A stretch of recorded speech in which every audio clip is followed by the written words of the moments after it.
Hi, I'm Dr. Stryker here with Lincoln Crossings Dental Care. I'm one of a few COIS-trained dentists in the greater Pittsburgh area, which means we take people with a mouthful of challenges and completely rebuild their mouths through either cosmetic dentistry or dental implants, sometimes even a combination of both of those things. I want to go through a case today. It's a great example of what I feel is going on out in the dental world that I feel maybe is not the best thing going on. And there's a lot of talk about implants and replacing completely replacing someone's smile. And we do a lot of that. Don't get me wrong. But what I want to talk about today is like, when is that the right decision and when is this not the right decision? And I have a beautiful case and patient that we helped walk through this decision. We talked about the pros and cons of each of them. Obviously, her age, she was about 35 years old, plays a major factor into some of these decisions.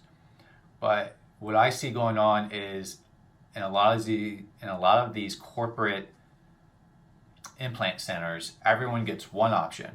Let's just remove everything, let's place implants, and then you're done. And I think that's the wrong move in probably half the cases.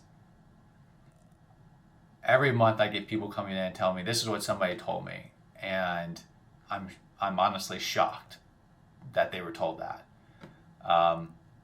Sometimes there are, dentistry, it can be gray sometimes. What one person feels is a good treatment could be totally different than another person.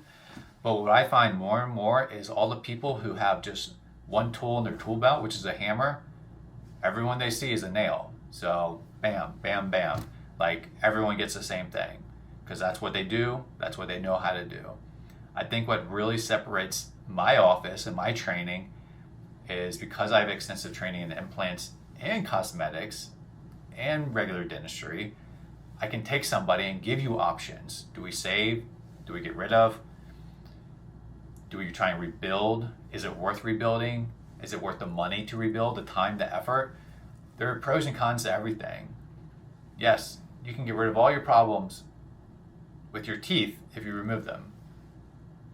But what they don't tell you is now you have a whole other list of problems you don't even know about yet. And they may not be coming a year from now, but they could be coming 5 or 10 years from now.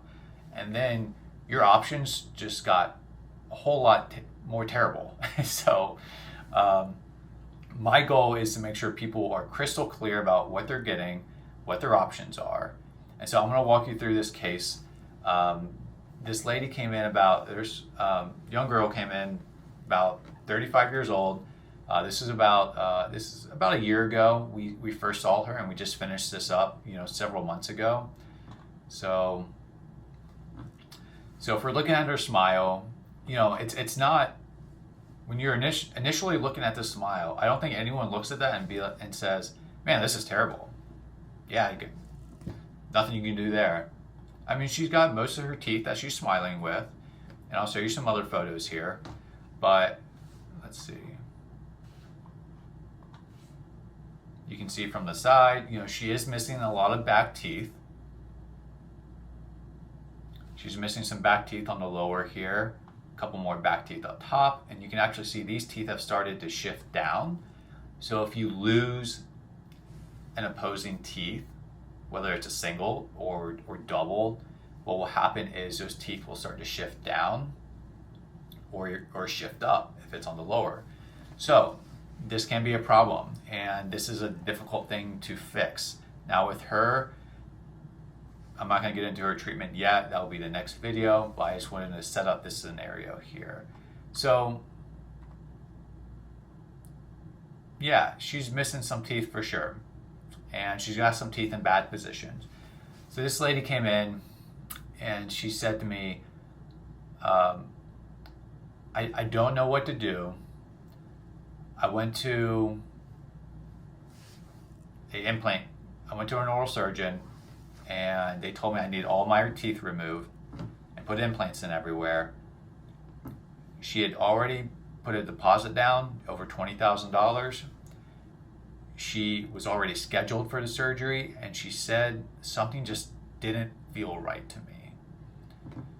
And I'm so glad that she had that gut feeling, which is so important when you're making these kind of decisions, when you're meeting doctors or the surgeons. I tell people a lot, trust your gut, because that's probably right. And there's a lot of unknowns in this, so you can easily talk your brain into in or out of things. And I think she kind of got talked into it and thought that was her only option. So she comes into us. I didn't feel, she says, I didn't feel right about this decision. I don't want to lose my teeth. I'm too young for that. I don't want to have dentures. And so we had a real conversation with this patient about, what teeth are left and how good of a shape are they. For her, a lot of her teeth she had remaining were in really good shape. They had no cavities. They had great bone around them. They looked decent. They were in a decent position. So there's a lot of things I liked about what she had left. And so we talked about, if we remove everything, what's going to happen when you're 50? What's going to happen when you're 70? And our options get a lot worse when we just remove all the teeth at such a young age. So it's something I almost never like to do unless we have zero other options. But in my opinion, this lady had lots of other options.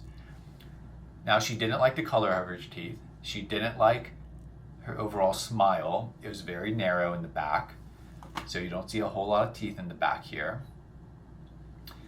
We also see, like, on her front edges, you start seeing some wear. So she did have some wear, but overall, like, the teeth are in decent alignment. They're in decent position. We just needed to fix her bite a little bit and give her some back teeth. So next video, I'm going to get into exactly what we did for this patient. But what I can tell you is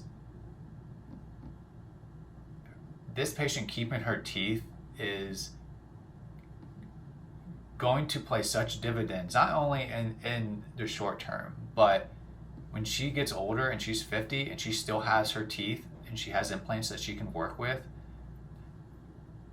she's going to have a lot more options. And you always want to have options in your back pocket, especially if you're going to implants and making big decisions like this at a very young age. So I'm glad this patient had that gut feeling that something wasn't right. I'm glad that she was open to the idea of alternative options, like keeping what she has and building around. So in the next video, I'm going to go through exactly what we did for this patient, and what we did to help accomplish her goals, which is to get some teeth, to have a new smile, and just feel more confident again.